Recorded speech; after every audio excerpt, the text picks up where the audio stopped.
I would definitely say, obviously, after a patient gets certified by a physician who finds a diagnosis, when you go to a dispensary, is to talk to their pharmacist about the issues you're facing, the proper dosage, what's going to work for you.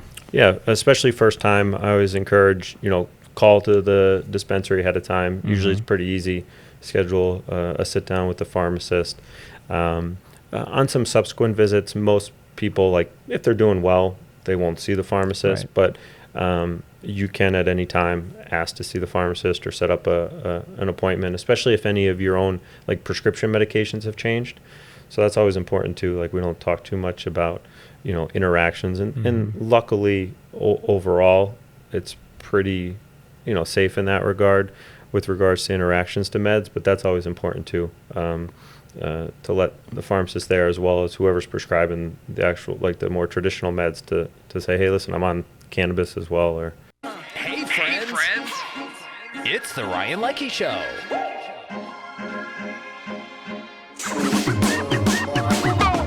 Welcome to the Ryan Leckey Show.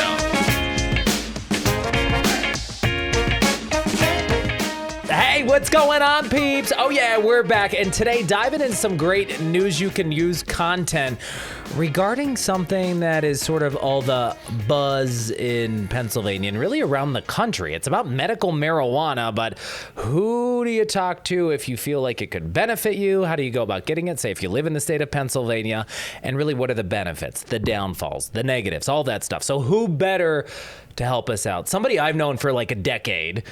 From Northeast Rehab, based in Scranton, Wilkes-Barre, Bethlehem, and Carbondale. Almost near your hometown. That's correct. Oh, yeah, the one and only Dr. Chris Connor in the house. How you doing? Good to see you. All right, so Dr. Connor, we want to dive into it. First, you are a physiatrist by trade. And I really enunciate that because a lot of people go, he's a psychologist? I need a therapist. Or he's a psychiatrist? I'm like, no.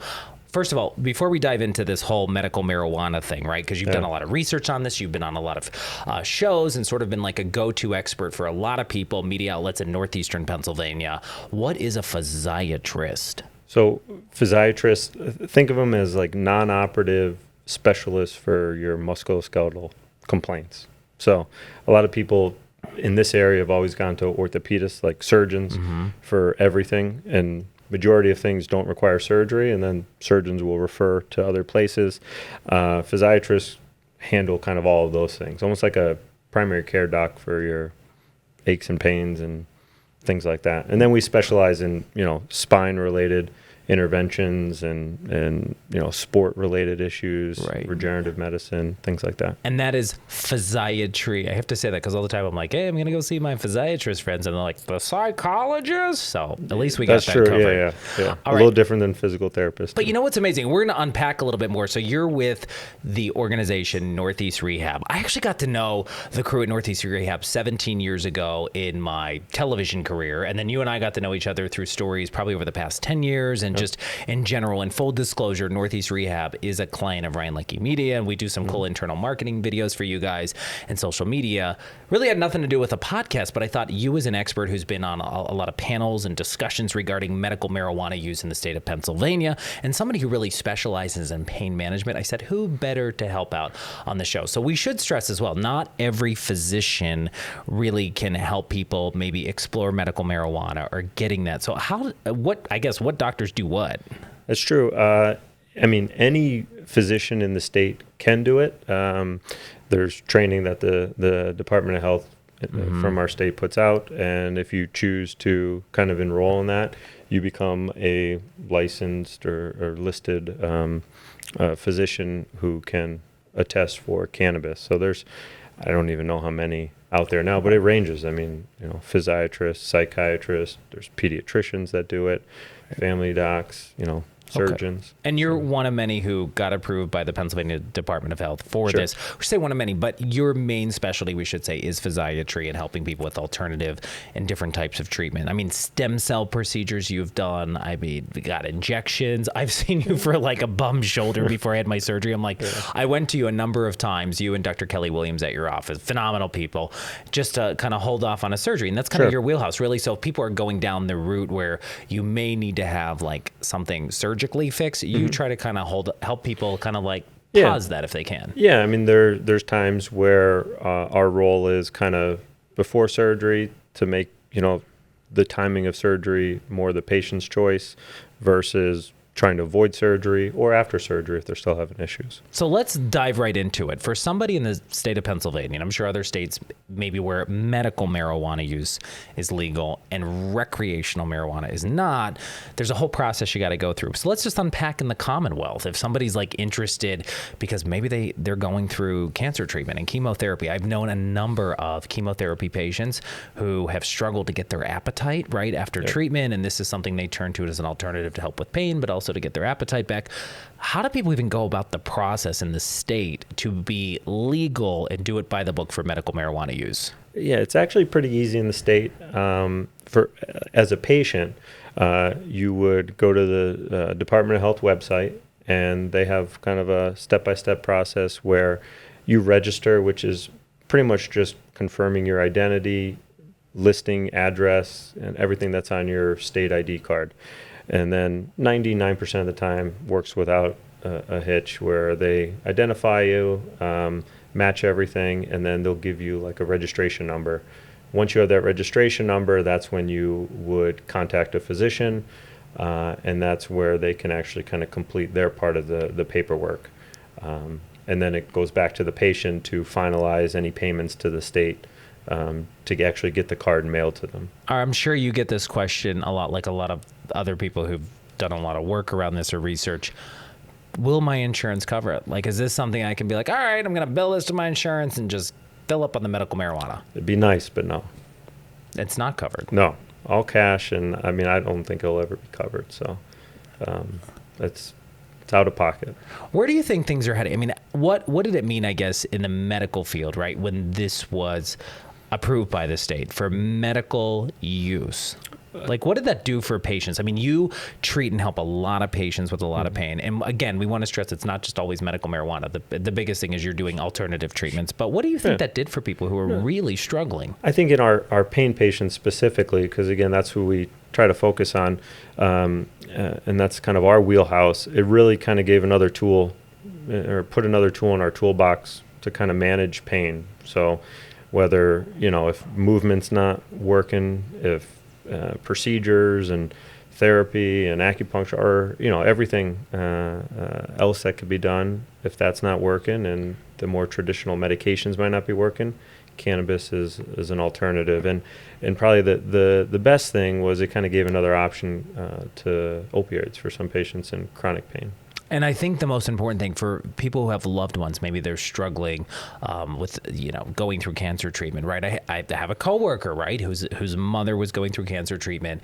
And there's a way as well that caregivers can ultimately be the person to pick up the medical marijuana to make sure the patient's getting what they need. Like in the state of PA, right? Whereas a caregiver, you can pick up those supplies like you would a regular prescription for the person who needs it. Yeah. So caregivers still have to register through the state. They don't need anything from the physician side. Caregivers do have to get fingerprinted for the state, I believe. That's still a step there. But once they're registered, they can go to the dispensary on behalf of the person. I believe they could technically be a caregiver up to for 5 people. So it could be multiple, but and then they can go pick it up and then bring it to the patient, so the patient doesn't have to physically be there. And I think the important thing why we wanted to dive into this, right? Like marijuana's been around just for eons, it seems, but medical marijuana use, at least in the state of Pennsylvania, is not that old, and it's gaining popularity. But who are the people who might benefit? Are there certain patients who might do better on that type of treatment versus another form? Well, again, I go back to kind of my wheelhouse with chronic pain. Mm-hmm. I think in the state of Pennsylvania, that's probably one of the most common reasons it's used. I'd say in the state, it's probably similar in other states. The other most common thing is anxiety. Yeah, you said the word certify. So I think the biggest thing we want people to take away from this, doctors in Pennsylvania do not prescribe medical marijuana. They certify somebody if they can identify a condition they have to be treated with it, right? Yeah, and I think all that goes back to kind of the weird kind of blurred lines with federal laws versus state laws. So And and that's the interesting thing, because if you get on, at least in the state of Pennsylvania, then you have to worry, like, if you're traveling across state lines, if it's legal here, if it's not, and all of that stuff. Where do you think, by the way, with all of this, talk of cannabis, right? And you see all of these dispensaries opening all the time. I mean, in our area of Pennsylvania alone, where you and I traveled, they're like popping up everywhere. Where do you think the industry is heading? And what do some of your medical experts or people you discuss in the field, like, did they want to see it all just legalize it? Where it's going, obviously, I would assume it's going to be legalized at some point in the state. And, that's a whole other conversation. And then you could talk about whether, decriminalization. But from the medical side of things, I think I would like to see, and I think most would like to see, more research being done. Even though it's relatively new in the state, only the last few years, I feel like there could be more research that's being done on this. So it still kind of is a little bit of trial and error, which is unfortunate. Right. And I know everyone is affected differently by medical marijuana. So let's unpack that a little bit, if you can. Like, because we don't want to just say, like, yeah, everybody go out and get this, like anything, right? Mm-hmm. Tell me about some of the things that you address with your patients of things to look out for. Yeah, I mean, especially just from the anxiety standpoint. I mean, the studies I'm aware of, it's hard to predict who might have kind of actually like the adverse effect where people may feel more anxious regarding cannabis. But we do know, like, specific strains might place patients at a higher risk for maybe feeling some of those effects, right? So like the sativa plant, and most of them are like hybrids, so they're mixtures of sativa and indica, which are like the two big kind of cannabis plants. To say too, a lot of the dispensaries in, at least northeastern Pennsylvania, they had like a legit pharmacist working there, and she was very knowledgeable. And I think what is really interesting with medical marijuana in PA, it's very measurable and it's very dosable, right? I want to say it's not like you walk out of there with like bags of weed, so to speak, right? I would hope not. No. Talking about, like, we said, sometimes whether you're taking too much or not enough, or maybe it just doesn't sit well with your body, it could exacerbate your symptoms like anxiety sometimes. It can. The largest kind of population that's kind of rising in cannabis use is, patients or kids, actually, like, this is non-medical, but like 14 to like 25.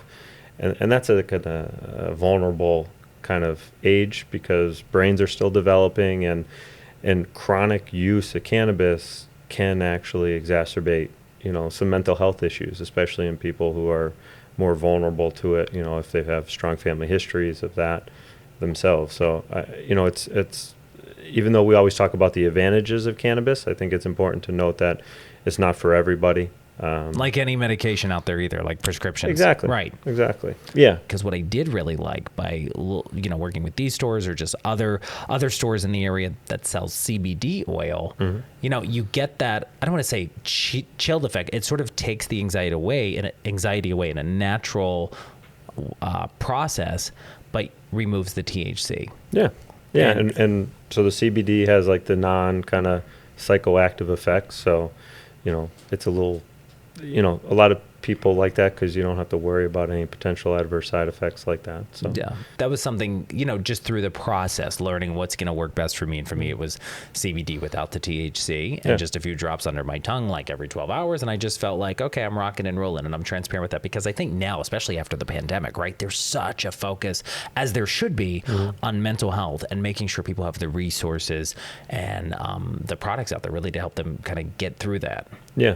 Yeah, and another kind of, there's hundreds of compounds in cannabis, but like terpenes are a big one too. So what is that? Like, those are like, they're kind of what gives the cannabis its scent, or so these are kind of other active ingredients. Now, they're not just in kind of cannabis, they're in like fruits and things like that. Cannabis, there's hundreds of options, maybe thousands. So it takes some time to figure out. But then what a lot of people who find it beneficial will start to notice is, like, within the products, whether it's an indica or sativa or hybrid, these couple terpenes work better for me, right? So there's terpenes that are known to be better for anxiety. There's terpenes that are known to be better for inflammation, pain, depression, things like that, gut health. So right. And I would definitely say, obviously, after a patient gets certified by a physician who finds a diagnosis, when you go to a dispensary, is to talk to their pharmacist about the issues you're facing, the proper dosage, what's going to work for you. Yeah, especially first time, I always encourage, call to the dispensary ahead of time. Usually it's pretty easy. Schedule a sit down with the pharmacist. On some subsequent visits, most people, like if they're doing well, they won't see the pharmacist, right. but you can at any time ask to see the pharmacist or set up an appointment, especially if any of your own like prescription medications have changed. So that's always important too. Like we don't talk too much about, interactions, and luckily overall it's pretty, safe in that regard with regards to interactions to meds, but that's always important too. To let the pharmacist there, as well as whoever's prescribing the actual, like the more traditional meds, to say, hey, listen, I'm on cannabis as well. And is it true in the state of Pennsylvania, if you have a medical marijuana card on file with the state, you cannot own a firearm? That's a tricky question. Yeah, I mean, would say that because I believe, well, the concealed carry permit is the tricky one, I think, because they ask about any drugs, I believe. I don't have a concealed carry, but right. So I know some patients. You're not packing right now? No, I'm kidding. No comment. I know some patients have opted to avoid going that route because of that. So I think the bottom line is that I would encourage people is the best place to find research on this and the rules and regulations in the state of Pennsylvania. Is it the health department's website with the state of PA? Yeah, because every state is different. Yeah. So you got to go by the state you're in. All right. Let's talk though, just because I think what's really interesting is what you do day in and day out for pain management and treatments. And you are like always on like the cutting edge with what's going to help people feel better, right? With different types of treatments, whether it's a shoulder pain from like lifting, or maybe like, I don't know, you throw your knee out of whack, mowing the lawn or something. What's some of the cutting edge stuff you're doing at Northeast Rehab? Because you guys are always so innovative. And I think even when I tell people like, right, the acupuncture therapy you do in Northeastern Pennsylvania, you also have offices, as I mentioned, Carbondale, Wilkes-Barre, Scranton, and Bethlehem, right? I mean, you guys offer like obviously, physical therapy, you have physiatrists on staff, but acupuncture, there's so many innovative treatments that I think you guys are offering that some people are like, oh, I thought I can only get that on the West Coast. Yeah, no. And the nice thing with acupuncture, finally, Medicare is actually for low back pain, just Medicare patients, unfortunately, but they cover it now. No way. Yeah. So you get I forget if it's 10 visits but they will cover it for low back pain now, which is nice to offer some alternative options, because they were always cash based. Yeah, and I've had that done, and literally your people are such rock stars, the acupuncturists. You don't even feel the needles going in, those teeny tiny needles. But I think it's innovative, and I think finally, I mean, like 15, 20 years ago, right? People would be like, oh, that's hooey, don't do that. But when you meet the patients who are benefiting, it's like, I mean, come on, let's go. Yeah. No, I mean, I think there's a role for that in specific patients. So I think it's always great to have that as an option. Some of the other kind of more cutting edge things everybody hears about, like regenerative medicine. Yeah, tell me about that. I mean, under the umbrella term of regenerative medicine, we typically think of stem cell and PRP. So platelet plasma rich replacement therapy. I should describe it because I've done so many stories on this. Tell me if I have this right. Okay. So because I've had it done for hair loss, not by you guys, but by somebody else. I probably should have done that a while ago. Yeah. I think you rock it. I've only known you in this look, and I think you rock it. Yeah. But I think so. PRP, by the way, they draw some blood out of somebody. They spin it down the platelets, and they re-inject those platelets into, an injured area or, to create like more healing properties. I always describe it as kind of like your Wolverine from X-Men, right? When he always just heals himself, and it's sort of like your own body's mechanism of like super healing, which is really cool. And for me, like I'm going through a process now just to like work on that bald spot in the back of my head to see if I can regrow it. And it's working. Stay tuned for the update. But I know my partner, Matt, has has been to you guys, gosh, probably 10 years ago. He had a small tear in his rotator cuff from working out. There was no way they could have surgery on it. It was that minor. Literally, he saw one of your other physiatrists, Kelly Williams, at the practice, had to just kind of dial back his workouts for a few weeks, got another like updated scan or whatever, and it like worked, and his arm never felt better. Like, that's regenerative medicine. Yeah. I mean, and the body has the power to heal itself.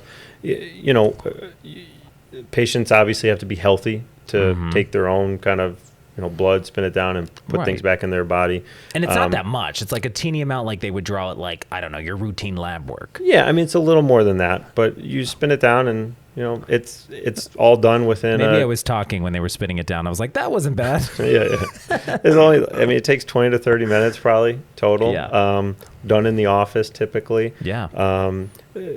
Really good for tendon issues. Good for joint issues that are more like mild to moderate, in the area. A lot of our elderly, a lot of severe arthritis around. It's not as good for something like that. But if you catch it early enough, there definitely could be a role. What about stem cell procedures? Yeah, so we do similar type uses. I would say usually tendons we probably lean more towards like the PRP. There's really good evidence there. So stem cell we typically will take from your bone marrow. It's almost like a bone marrow biopsy. And then typically most of those we're doing more for like spine issues. So like some of our younger patients with like disc mediated pain or pain from joints that they want to kind of avoid surgery. Some of those things we'll do. So we take that, and then under usually live X-ray, we're putting the medicine or your own stem cells back into specific areas. And look, we could do like hours of just regenerative medicine and talk about like the options out there and how you treat back pain versus shoulder pain and all that stuff. But I wanted to have you on, as I said, because I feel like you're kind of, I always describe myself as like the Swiss Army knife of like marketing agencies. I feel like you're like the Swiss Army knife of physiatrists. You do so many different things, but you've helped so many people. I like that. And that's good. Yeah, you can use that, by the way. Thanks. Maybe we'll put that on your lab coat. I get that on Dr. my back. Chris Connor. Yeah. So the last question I think for you though, ultimately, like your message to somebody. So say if whether it was anxiety, like I dealt with when I started my company, just like where you're like, oh my gosh, or other ailments, like as far as medical marijuana, like talk to your physician about it, your PCP, if you feel like maybe you don't want to go the route of a prescription medicine, because some people now are looking at, would you call medical marijuana more of a holistic approach? Would it fall under that category? I personally think it does. I would definitely, I encourage my patients, have an open conversation with your doctors. Yeah. I mean, I know there's some kind of systems and physicians in the area maybe that, don't believe in it, and that's fine, or don't want to have anything to do with it. But I still tell my patients, treat it just like any other medicine. Be open to any provider you see. Tell them, you're using it. This is why you use it, how you use it. So we try to standardize it. Like anytime I see my patient, okay, what are you using? Dose, strength, how often do you use it? What route do you use it? So we could try to keep it as standardized as possible. And here's the thing I think is going to happen. Maybe hopefully somebody or multiple people out of this podcast, whether they're watching it or listening to it, be like, man, I got this nagging issue. And even if they're not interested in medical marijuana, right? But they're like, as I said, you are the physiatrist, the Swiss Army knife of physiatry. I like to describe you as. How do people get in touch with you guys? So our Northeast Rehab, I mean, again, like you said, you can Google Northeast Rehab. Yeah, we have a website. Yeah. And connect with Dr. Chris Connor. I think you could schedule through online. You could call the office. Yeah. That's the all easiest the traditional ways. Yeah. And don't forget, check them out on social media, Northeast Rehab. I mean, look, I said full disclosure, we handle some of your social media content, so we do that. If there's any issues, it's probably if there's any typos, hit me up. No, I'm kidding. But I was gonna say, truthfully though, because I've known you for so long, and I know anytime, like, because when I'm at the gym, right, and I'm squatting, and I feel like my patellar tendon's like, oh my god, I'm like calling this guy, and I'm like, I have a question. He's like, here we go again. Never. But that's it. Anything you want to add? By the way, I didn't ask you just in general about medical marijuana. Any big takeaways, or about physiatry, regenerative medicine, if I can get that out. Well, I think it's so important. I feel like the East Coast is finally, this area, Northeast Rehab, was cutting edge with physiatry. Shout out to Dr. Geneleza, Dr. G. 32 years ago now. 32 years ago. People were not, they're like, physiatry, what's that? Northeast Rehab is still blazing the trails for physiatry in this area. But I think it's finally like, this was always like, oh, that's the West Coast stuff, right? But you guys have been doing this for 3 decades, which is so cool here on the East Coast, in and around the Scranton, Pennsylvania area, right? Lehigh Valley, Wilkes-Barre, Carbondale. I think it's just amazing. I mean, we have a large group, and when you look at kind of our size and compare to others in the country, I mean, we're actually one of the larger kind of physiatry groups, and we have more physiatrists than some kind of large hospital systems around. And it's always booming in there. I walk in, it's like one patient. It's just like, it's busy. It is. I mean, I think the last thing I want to end with, what is so cool about you, you're not somebody who came from some other state and moved to this area and stuff. You are born and raised in northeastern Pennsylvania, and you are helping people improve their lives, like literally in your backyard. Where did you grow up? Forest City, and then what did I do? High school was the former Sacred Heart. That hurt. They just tore that down recently. By the way, speaking of Forest City, Pennsylvania, isn't that where the Beacon is located? Isn't there like a bar? Beacon's very close. Did you go there a lot as a kid? Not a lot. Not as a kid, but as like, I don't know. Yes, 21 and over. Yes, yeah. I only asked that because I had friends who grew up in Forest City. Okay. And, they had like their rehearsal dinner at the Beacon and stuff. And I just know it, right? So I remember even back in the day when we were friends, we were like, before they got married and stuff, like, hey, what are you doing this weekend? I'm going to the Beacon. And Forest City's great. Like, I love to go to Forest City. Beautiful lakes in that area and everything else. The 1 mile of hospitality. The sign as and you drive in. some parts of Forest City, though, do they all have self-service yet? Anytime in my last chapter, it's getting better. It is. It's getting better. Yeah. Because I feel like if you ever ghost me, you could be like, sorry, I was in Forest. No, I'm kidding. Yeah, that shout could out to happen. Forest City. I just know my experience. I would drive through parts of there, and I'm like, where's the cell service? It's getting better. All right. But I was bringing that up because I think you are like a hometown guy who's done such amazing work, like for your own career, the education you got, and then it's like you just never stop, right? So physiatry, regenerative medicine, then helping, to certify people with medical marijuana use, right? People, you're just really trying to make people feel better in all sorts of ways. But I think what is so cool is just the technology used day in and day out to do that, where people can come to you and they thought maybe I got to go into surgery, and you're like, give me 1 sec. Yeah, and I mean, I think the nicest thing that I think that we can provide is you really don't have to go out of the area for a lot of these types of things. I mean, Philly, New York, they're not really offering many different options. Yeah, and I think the thing I want to stress, to shout out to the other physiatrists you work with, because I met all of them. Yes. You're not the only Swiss Army knife of physiatry. No. Got a great team. There's a lot of team. Yeah, a lot of physicians there that I don't want to get yelled at for picking favorites. No. Because there's other ones out there. I got to meet over the years. Good group at all of those locations. And I think it's so cool. I mean, just to think back in the day, 30 years, somebody like Dr. Geneleza, right, who had this vision, the experience, the education to kind of blaze that trail in our area. And, you guys are still doing it and still rocking it, and you're cutting edge. And I agree with you. I think the practice is a lot bigger than a lot of ones, even on the West Coast. Yeah. And I think whether people are looking for help with regenerative medicine, or for you, like your questions about the medical marijuana, connect with your PCP, but also connect with you, because you just never know what's available out there to help people kind of live their best life and feel good and get rid of some of that nagging pain that's holding them back. Yeah, without a doubt. Yeah, we have a couple docs in our practice that also do cannabis, like medical cannabis, if appropriate. So, yeah. All right. So don't forget, if you want to connect with the one and only Dr. Chris Connor, Forest City native. It's true. Google Northeast Rehab. You'll find Dr. Chris Connor and the whole team. They're amazing. That's right. All right. Thanks for me. I know you had a really long day making people feel better today, improving their lives. So thank you for coming here after a long day of procedures. And then thanks a lot. All right. See you guys. Fun.